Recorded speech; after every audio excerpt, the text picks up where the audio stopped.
여러분, 혹시 들어보셨나요?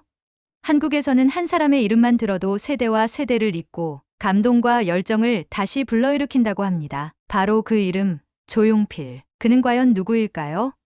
그리고 왜 지금도 그의 음악이 한국을 넘어 세계로 울려 퍼지고 있을까요? 프랑스에서 K-팝을 연구하던 제가 그의 음악을 알게 된 후 삶이 바뀌는 경험을 했습니다. 오늘 여러분과 함께 그 특별한 여정을 나누고 싶습니다. 과거와 현재를 잇는 음악의 다리, 그리고 그 너머의 감동을요. 안녕하세요. 저는 프랑스 출신의 음악 저널리스트 레아 플로랑스, 29살입니다. 요즘 전 세계를 사로잡고 있는 K-팝 열풍을 연구하는 것이 제 주요 프로젝트예요. 프랑스의 거리와 카페에서도 BTS, 블랙핑크, 세븐틴 같은 아이돌 그룹의 음악이 흘러나오고 그들의 춤을 따라하는 젊은이들을 쉽게 볼 수 있을 정도니까요. 특히 최근 블랙핑크의 로제와 브루노 마스가 함께 부른 곡 아파트는 세계적인 센세이션을 일으키고 있어요. 이 곡은 멜로디의 중독성, 두 가수의 감미로운 목소리가 완벽히 조화를 이루며 많은 사랑을 받고 있죠. 처음 들었을 때 저는 K-팝이 대중성을 넘어 예술적인 깊이를 추구하고 있다는 인상을 받았습니다. 그런데 흥미롭게도 한국에는 1987년에 발표된 같은 제목의 곡 아파트가 있다는 이야기를 들었어요. 윤수일이라는 아티스트가 부른 이 곡은 완전히 다른 스타일의 노래였지만 당시 한국 대중음악에서 큰 사랑을 받았다고 하더군요. 같은 제목을 가진 두 곡이 시대와 장르를 초월해 사람들에게 감동을 준다는 것이 참 독특하다고 생각했습니다. 이쯤 되니 궁금해졌습니다. K-팝의 성공은 어디에서 비롯되었을까? 블랙핑크, BTS 같은 현대적이고 글로벌한 아이돌 음악이 어느 날 갑자기 나타난 것이 아니라면 그 뿌리는 어디에 있을까? 저는 K-팝의 뿌리를 찾는 여행을 시작하기로 했습니다. 며칠 뒤 저는 파리에서 열린 K-팝 세미나에 참석했습니다. 이 세미나는 K-팝 팬들뿐만 아니라 음악 전문가들도 많이 모인 자리였어요. 여러 연사들이 BTS의 팬덤, 블랙핑크의 패션 트렌드 등 다양한 주제를 다루었지만 가장 인상적이었던 발표는 한 한국 음악 평론가가 진행한 것이었습니다. 그는 현대 K-팝이 탄생하기까지의 역사를 설명하며 그 뿌리에 한국 대중음악의 황제라 불리는 가왕 조용필이 있다고 말했습니다. 조용필은 단순한 가수가 아닙니다. 그는 한국 음악의 전환점을 만든 인물로 K-팝이 세계로 뻗어갈 수 있는 토대를 마련했죠. 그의 설명에 따르면 조용필은 한국 대중음악의 수준을 한 단계 끌어올린 혁신가로 그의 음악은 여전히 한국인의 삶과 감정을 대변한다고 했습니다. 세미나가 끝난 뒤 저는 그의 대표곡 몇 가지를 들어보기로 했습니다. 바운스, 단발머리, 이젠 그랬으면 좋겠네. 처음에는 단순히 과거의 유산처럼 들릴 줄 알았지만 그의 음악은 여전히 세련된 매력을 뿜어냈습니다. 특히 바운스는 현대적인 비트와 감각적인 멜로디가 조화를 이루며 조용필이 과거에 머물러 있지 않고 끊임없이 진화하는 아티스트라는 것을 느끼게 해뒀습니다. 그의 음악에 매료된 저는 그날 밤 그의 이름과 음악에 대해 더욱 깊이 탐구하기 시작했습니다. 인터넷과 유튜브를 통해 그의 공연 영상을 찾아봤는데 특히 그의 공연을 가득 메운 관객들이 눈물과 환희로 반응하는 모습은 큰 인상을 남겼어요. 그리고 며칠 뒤 저는 편집장으로부터 한국 출장 제안을 받았습니다. K-팝이 어떻게 전 세계적으로 성공하게 되었는지를 탐구해 기사를 쓰라는 제안이었죠. 저는 이 기회를 놓칠 수 없었습니다. 단순히 현대 K-팝의 화려한 모습만을 조명하는 것이 아니라 그 근본을 파헤칠 수 있는 절호의 기회였으니까요. 조용필, 그리고 한국 대중음악의 이야기를 직접 느껴보겠어. 그렇게 저는 한국행 비행기에 올랐습니다. 인천 국제공항에 도착한 순간 저는 K-팝과 한국 음악이 가진 에너지와 역사를 피부로 느낄 준비가 되었습니다. 서울의 첫인상은 강렬했습니다. 거리 곳곳에서 BTS와 뉴진스의 광고가 보였고 라디오에서는 로제와 브루노 마스의 듀엣곡이 흘러나왔어요. 하지만 제 관심은 그 화려한 현재를 넘어 과거와 현재를 잇는 다리, 바로 조용필에게 쏠렸습니다. 서울 곳곳에서 그의 흔적을 찾기 시작한 저는 예상치 못한 많은 이야기를 마주하게 되었습니다. 조용필은 단순히 한 시대의 아이콘이 아니라 지금까지도 살아 숨쉬는 음악적 유산임을 깨닫게 되었죠. 이 여정은 단순히 조용필 한 사람의 이야기를 넘어 K-팝이 어떻게 지금의 자리에 올랐는지를 밝히는 탐구로 이어졌습니다. 그리고 그것이 제가 여러분께 들려드릴 놀라운 이야기의 시작입니다. 서울에 도착한 저는 도시의 가득한 음악적 에너지에 압도당했습니다. 거리마다 흘러나오는 K-팝 음악과 가수들의 얼굴이 담긴 광고판들은 현대적인 감각과 화려함으로 가득했죠. 하지만 저는 K-팝의 현재보다는 그 뿌리를 이해하기 위해 더 깊은 곳을 탐구해야겠다고 결심했습니다. 서울 중심가의 한 레코드숍에 들렀을 때 저는 우연히 조용필의 특별 전시 코너를 발견했습니다. 그의 초기 앨범부터 최근 앨범까지 모두 진열되어 있었고 그 위에는 가왕 조용필이라는 문구가 적혀 있었죠. 매장 주인에게 조용필에 대해 물으니 그는 열정적으로 설명을 시작했습니다. 조용필 선생님의 음악은 단순히 듣는 노래가 아니라 사람들의 마음을 위로하고 격려하는 메시지를 담고 있어요. 그의 노래가 없었다면 한국 대중음악은 지금과 같은 수준에 이르지 못했을 겁니다. 매장 한편에 마련된 작은 청음 공간에서 저는 그의 대표곡들을 직접 들어보기 시작했습니다. 단발머리의 경쾌한 멜로디, 이젠 그랬으면 좋겠네의 잔잔한 감동, 그리고 현대적인 감각이 돋보이는 바운스까지. 그의 음악은 시대를 초월한 보편적 매력을 가지고 있었습니다. 그의 음악은 단순히 멜로디와 가사만으로 이루어진 것이 아니었습니다. 한국의 역사, 사회적 변화, 사람들의 희망과 고난까지 담겨 있었죠. 레코드숍 주인은 특히 그의 곡 중 친구여는 많은 사람들에게 큰 위로를 줬던 곡이에요. 친구와 인생을 이야기하며 공감대를 형성하는 가사 덕분이죠라며 추억을 떠올리는 듯 말했습니다. 그날 저녁 저는 서울의 한 작은 카페에 들러 조용필의 라이브 공연 영상을 보게 되었습니다. 공연장을 가득 메운 관객들이 함께 노래를 부르고 감동에 겨워 눈물을 흘리는 모습은 정말 놀라웠어요. 비록 직접 공연을 본 것은 아니었지만 그 순간 저는 그가 단순히 과거의 아이콘이 아닌 현재도 사람들의 마음속에 살아있는 예술가라는 것을 깨달았습니다. K-팝 전문가들과의 인터뷰를 통해 조용필의 음악적 유산이 K-팝에 어떻게 스며들어 있는지도 알게 되었습니다. K-팝 아이돌들은 퍼포먼스와 화려한 비주얼로 주목받지만 그 내면에는 조용필이 만들어 놓은 감성적인 서사와 음악적 완성도가 자리 잡고 있었죠. 예를 들어 BTS의 곡 봄날이나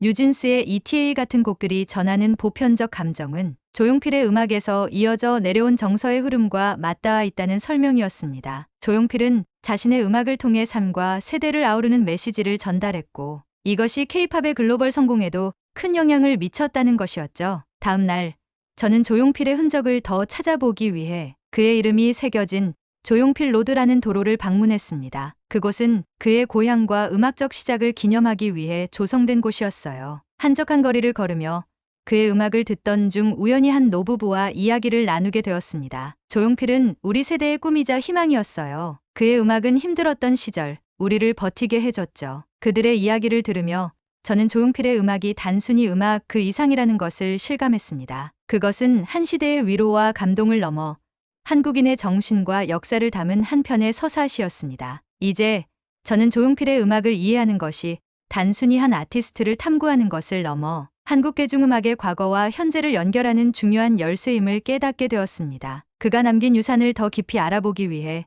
저는 그의 음악적 여정을 따라가기로 마음먹었습니다. 다음 이야기는 더욱 흥미로운 사건들로 가득할 거예요. 조용필의 음악이 저에게 어떤 새로운 깨달음을 안겨줄지 기대해주세요. 서울에서 보낸 첫 주는 말 그대로 새로운 음악적 발견의 연속이었습니다. 레코드숍과 카페에서 만난 사람들, 그리고 들려오는 이야기는 모두 조용필이라는 거장의 음악적 깊이를 조금씩 더 느끼게 해주었죠. 하지만 그가 한국 음악의 역사에서 차지하는 진정한 의미는 아직 모두 알 수 없었습니다. 그날 밤 저는 숙소로 돌아와 더 많은 자료를 찾아보기로 했습니다. 조용필의 인터뷰 영상, 팬들이 만든 다큐멘터리, 그리고 그의 음악에 대한 음악 평론가들의 분석이 담긴 기사를 밤새 읽고 들었습니다. 한 평론가는 이렇게 말했습니다. 조용필은 그의 음악을 통해 당시 한국 사회의 모든 것을 반영했습니다. 그의 노래는 단순한 인기곡이 아니라 사람들의 마음에 직접 다가가는 이야기였습니다. 특히 그의 곡 바람의 노래는 한국 현대사를 깊이 반영한 곡으로 평가받고 있었습니다. 시대적 어려움을 이겨내고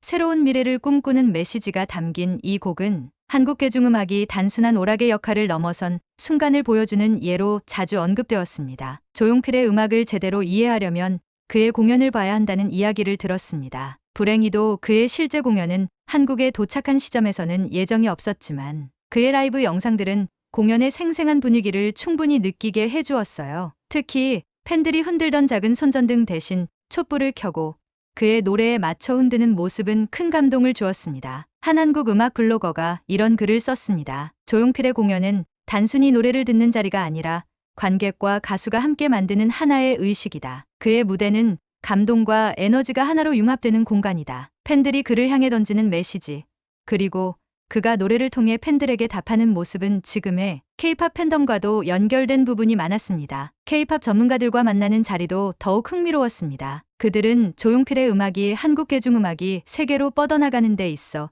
중요한 토대를 만들었다고 입을 모았습니다. 한 관계자는 이렇게 설명했습니다. 조용필은 음악만이 아니라 가수로서의 태도, 무대 매너, 그리고 끊임없는 자기 혁신을 통해 한국 대중음악의 수준을 높였습니다. BTS나 블랙핑크 같은 글로벌 스타들도 이런 전통의 연장선에 있다고 볼 수 있어요. 그의 노래가 K-팝 이전 세대의 팬들뿐 아니라 오늘날 K-팝 팬들에게도 감동을 줄 수 있다는 점은 저를 더욱 놀라게 했습니다. 한 가지 재미있었던 점은 일부 아이돌 팬들이 조용필의 노래를 새로운 커버 영상으로 만들어 유튜브에 올리고 있다는 사실이었어요. 며칠 뒤 저는 그의 고향 근처에서 열린 소규모 음악 축제를 찾았습니다. 행사장에서 만난 한 노신사는 조용필과 관련된 특별한 추억을 들려주었습니다. 그가 처음 데뷔했을 때만 해도 이렇게 성공할 줄은 몰랐어요. 하지만 그의 노래는 당시 우리 마음속 상처와 고민을 정확히 꿰뚫고 있었죠. 그가 부른 노래를 들으며 우리는 울고 웃었습니다. 노신사의 말은 단순한 찬사가 아니라 그의 음악이 정말 한 시대를 상징했음을 보여주는 증거였습니다. 축제 현장에서 들려온 조용필의 음악은 여전히 모든 세대를 아우르며 사람들에게 다가가고 있었어요. 이런 경험들을 통해 저는 조용필이라는 이름이 한국 음악에서 단순한 전설로 끝나지 않고 현재와 미래에도 지속적인 영향을 미치는 존재임을 확신하게 되었습니다. 앞으로 그의 음악과 관련된 더 많은 사람들을 만나고 그의 음악적 유산이 세계로 어떻게 확산될 수 있는지를 탐구해 보려 합니다. 서울에서의 탐구가 깊어질수록 저는 조용필의 음악이 가진 진정한 가치를 이해하기 위해 더 많은 사람들과 만나고 더 다양한 경험을 해야겠다고 결심했습니다. 그런데 우연히 그의 음악이 단순히 과거와 현재를 잇는 다리 역할을 하는 것이 아니라 때로는 갈등과 오해를 불러일으키기도 한다는 사실을 알게 되었습니다. 조용필의 흔적을 찾아다니던 중 저는 한 레트로 테마의 작은 음악 축제에 참여하게 되었습니다. 행사장은 조용필의 음악을 기념하는 무대와 다양한 전시물로 가득했어요. 하지만 공연 중 젊은 관객 몇 명이 조용필의 음악을 폄하하는 대화를 나누는 소리가 들렸습니다. 솔직히 이런 음악이 지금도 사랑받는다는 게 말이 돼? 옛날 노래잖아. 맞아.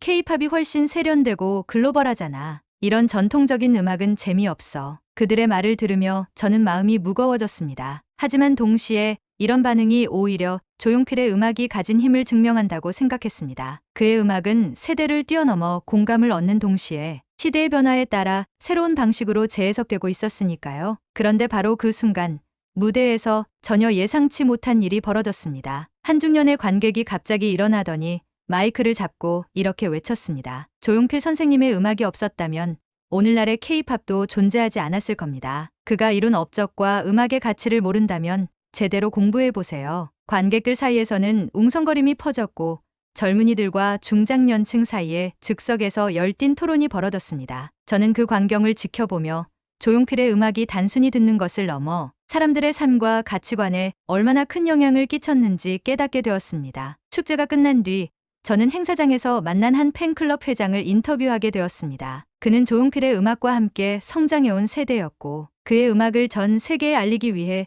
지금도 활발히 활동하고 있는 사람이었죠. 사람들이 종종 조용필 선생님의 음악을 과거의 유산이라고 이야기합니다. 하지만 그의 음악은 여전히 새로운 세대와 소통할 수 있는 힘을 가지고 있어요. 우리가 팬클럽 활동을 통해 이를 증명하고 있죠. 회장은 팬클럽 멤버들이 만든 글로벌 프로젝트를 소개했습니다. 그들은 조용필의 곡을 여러 언어로 번역해 해외 팬들에게 소개하고 그의 음악적 메시지를 이해할 수 있도록 돕고 있었어요. 저는 이들의 열정에 깊이 감명받았습니다. 그러던 어느 날 제가 머물던 숙소로 정체불명의 초대장이 도착했습니다. 초대장은 단순히 이렇게 적혀 있었습니다. 진짜 조용필의 음악을 느끼고 싶다면 이 장소로 오세요. 장소는 서울 외곽의 한 비공개 공연장이었습니다. 궁금증을 참지 못한 저는 초대장에 적힌 날짜와 시간에 맞춰 그곳을 찾아갔습니다. 작은 공연장은 비밀스러운 분위기를 풍겼고 입구에서는 휴대전화나 카메라 반입이 금지되었습니다. 내부로 들어가자 몇몇 사람들만 초대받은 듯한 소규모의 특별한 공연이 시작되었죠.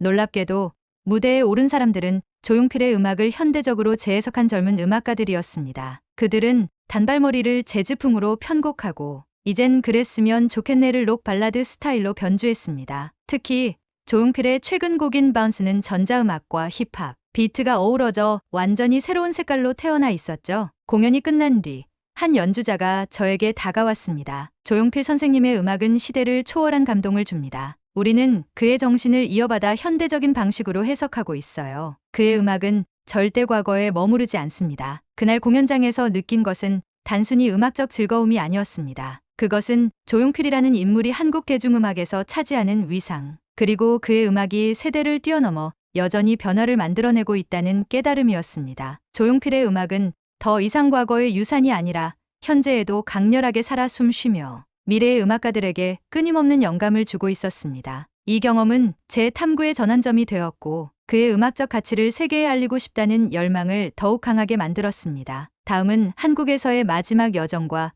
그의 음악이 제게 어떤 영감을 주었는지에 대한 이야기로 이어집니다. 한국에서의 마지막 날, 저는 조용필의 음악적 유산을 다시금 깊이 느끼게 해준 특별한 장소를 방문했습니다. 바로 세종문화회관이었죠. 수십 년 전 그는 이곳에서 역사적인 공연을 열며 한국 대중음악의 새로운 장을 열었습니다. 공연장 입구에 새겨진 그의 이름을 보며 저는 그의 음악이 한 시대를 넘어 지금까지도 울림을 준다는 사실에 경외감을 느꼈습니다. 서울에서의 여정이 끝나갈 무렵, 저는 그동안 만났던 수많은 사람들, 들었던 이야기들, 그리고 직접 경험한 조용필의 음악을 정리하기 시작했습니다. 한 가지 확실한 것은 그의 음악이 가진 힘은 단순히 한국적 감성에만 머물지 않는다는 것이었어요. 조용필의 곡들은 보편적인 감동을 담고 있었습니다. 이젠 그랬으면 좋겠네는 한국인의 삶의 이야기를 담았지만 그 멜로디와 가사는 전 세계 사람들에게도 충분히 공감될 수 있는 메시지를 담고 있었죠. 특히 그의 최신곡 바운스는 현대적 감각과 감정을 녹여내며 현재의 글로벌 음악 트렌드에도 완벽히 어울리는 곡이었습니다. 저는 곧바로 파리로 돌아가 그의 음악과 이야기를 알릴 방법을 고민하기 시작했습니다. 단순히 기사로 소개하는 것을 넘어 더 많은 사람들이 그의 음악을 체험할 수 있는 기회를 만들고 싶었죠. 프랑스로 돌아온 뒤 저는 한 음악 페스티벌 기획사와 협력해 조용필 헌정 콘서트를 준비하기 시작했습니다. 콘서트에는 다양한 유럽의 아티스트들이 참여해 조용필의 곡을 자신들만의 스타일로 재해석했죠. 재즈, 클래식, 전자음악까지 각기 다른 장르로 편곡된 친구여, 바람의 노래는 관객들에게 놀라운 감동을 선사했습니다. 특히 조용필의 곡을 듣고 자란 한국계 프랑스인 가수가 부른 단발머리는 관객들에게 열렬한 박수를 받았습니다. 그 곡의 에너지는 언어와 문화를 뛰어넘어 모든 이들에게 전달되었죠. 공연이 끝난 뒤 한 관객이 저에게 다가와 말했습니다. 이 노래들을 처음 들어봤지만 가슴속 깊은 곳에서 울림을 느꼈습니다. 이런 음악을 더 알고 싶어요. 이 말을 들으며 저는 조용필의 음악이 단순히 과거의 유산이 아니라 여전히 살아있는 감동임을 다시금 확신하게 되었습니다. 몇 달 뒤 저는 조용필의 음악과 한국 대중음악의 역사를 다룬 다큐멘터리를 제작하기 시작했습니다. 이 다큐멘터리는 조용필이 만들어낸 음악적 유산과 그가 오늘날의 K-팝에 끼친 영향을 중심으로 전개되었어요. 다큐멘터리를 준비하는 과정에서 저는 그와 함께 작업했던 여러 음악 관계자들과 인터뷰를 진행했습니다. 그들은 조용필이 끊임없이 새로운 도전을 하며 음악의 경계를 넓혀갔다는 점을 강조했습니다. 이는 K-팝이 세계적으로 성공할 수 있었던 원동력과도 맞닿아 있었습니다. 다큐멘터리는 프랑스의 한 공영방송을 통해 방영되었고 많은 이들에게 깊은 감동을 주었습니다. 특히 방송 이후 조용필의 음악 스트리밍이 유럽에서 급격히 증가했다는 소식은 저를 뿌듯하게 만들었죠. 오늘 한국 대중음악의 뿌리를 따라 조용필이라는 전설의 음악가를 탐구한 여정을 함께 했는데요. 어떠셨나요? 그의 음악은 단순히 한 시대를 대표하는 것을 넘어 세대를 연결하고 국경을 초월해 공감을 만들어내는 놀라운 힘을 가지고 있습니다. 조용필의 음악은 현재의 K-팝이 전 세계를 사로잡을 수 있었던 밑바탕이 되었고 그의 노래는 여전히 사람들에게 영감을 주고 있습니다. 음악은 시대를 초월하고 감동은 언어를 넘는다는 말이 바로 이런 것이겠죠. 앞으로도 저는 조용필의 음악을 더 깊이 탐구하고 한국 대중음악의 가치를 세계에 알리는 여정을 계속하려 합니다. 여러분도 그의 음악을 들어보시고 그 감동을 직접 느껴보셨으면 좋겠습니다. 좋아요와 구독, 그리고 알림 설정으로 더 많은 이야기를 함께 해주세요. 음악으로 세상을 연결하는 다음 영상에서 또 만나요. 감사합니다.